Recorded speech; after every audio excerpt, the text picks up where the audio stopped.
Hello, Bame Farm fans.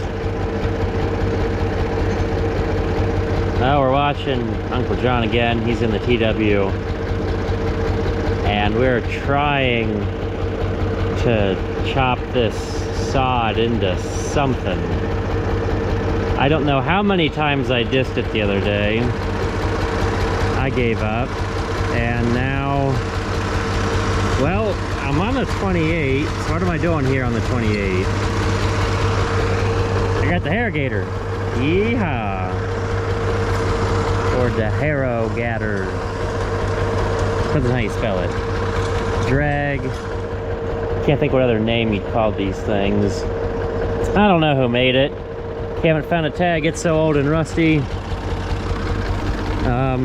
It looked worse, and I went over it once, and some of it looked worse before it's getting better. But I think just from me driving over it, kind of packing it down, and we drive over enough with the TW, it'll pack it down, and the disc kind of chops it up. It's going to have to be close enough and survive for this corn.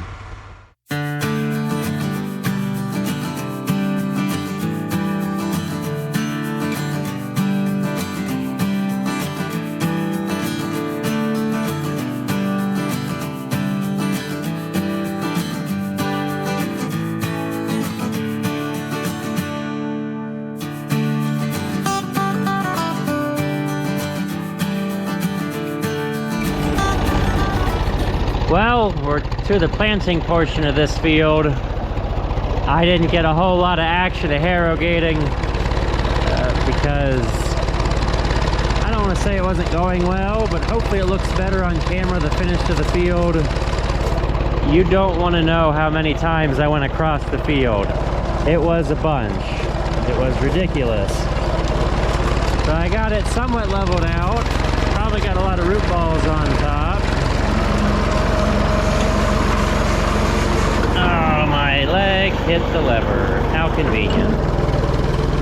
How convenient. Okay, cycle. There we go. It's convenient to have the lever down there until my leg hits it. And then it's very inconvenient. So yay, we're looking at some dryness. A week or more without rain.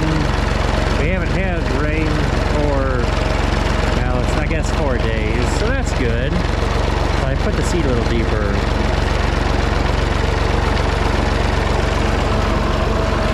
Well, I'm kind of waiting on Dad to bring me fertilizer. I haven't been making much progress planting because we don't like to go down the road with too much fertilizer in the planter, and I am really running out of fertilizer fast. I may not make it back to the edge of the field. Yay! But it's good to get this all cleaned out every once in a while. Well, like many planting days, the sun is going down, and we're still planting. But it is much nicer loading the planter as it cools off.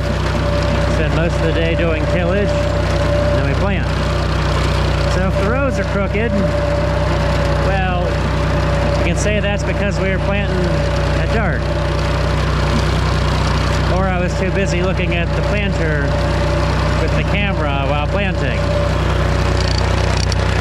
This is one time where I'll get to demonstrate at the end, using my leg to get the lever. Okay, we gotta watch. Have the fertilizer openers cross. They get to the second row. It's not a perfectly square field.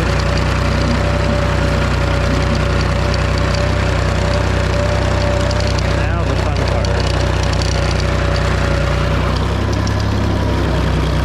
I usually do this on the move, but it's hard to hold the camera and do that on the move.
out of sight. So we were harrowing yesterday behind the tractor, and now I'm dragging the harrow behind the disc.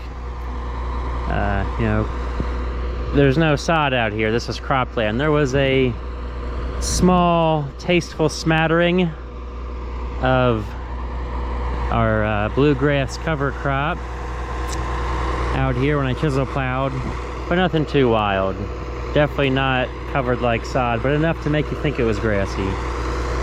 Chisel plowed up nice, disc good. We knifed anhydrous, and I'm getting ready to plant. And since we've got so much unrainy weather, I've decided to do my best to make the field actually, you know, smooth, instead of get it sort of okay and less bad, and then just slap seed in because it's gonna rain that night. Well, probably won't rain for a week. I'm already gonna make this prediction right now. Now it's gonna be a few weeks before I get this video out, but I've heard reports about El Nino in the Pacific, so I'd say we're looking at another 2012 year. That'll be delightful. This will be a year where I guess I'm glad that I get to farm all of these schwamms. Oh, we gotta give it some fuel. Putting the harrow back there causes a little bit more drag, and we find out how much horsepower we really need, and we get the most out of this 401 and the TW, and you find out where the damper spots are. I don't lift the drag up on the end. If there's a big pile of dirt, I don't just want to leave a pile of dirt on the headland. Yeah, I want to keep spreading it around and hopefully filling in low spots. I don't think there's, you know, nothing too big. Nothing like we had in that plowed ground. I wish I could be doing this for that plowed ground, but I would be pulling a mountain of dirt. Yeah, it would not have ended well. I made it work just by trying to run it real light on top, and it finished up pretty good. Good enough. There's always next year to help that out when there's not sod on top.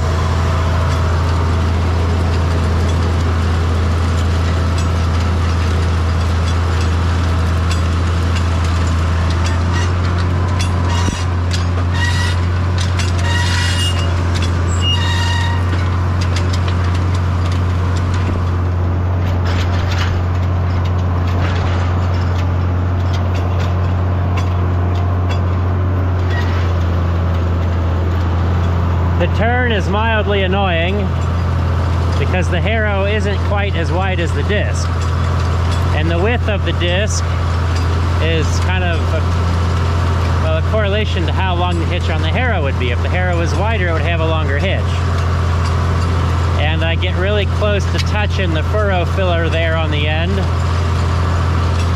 so I got a lot of headland to clean up.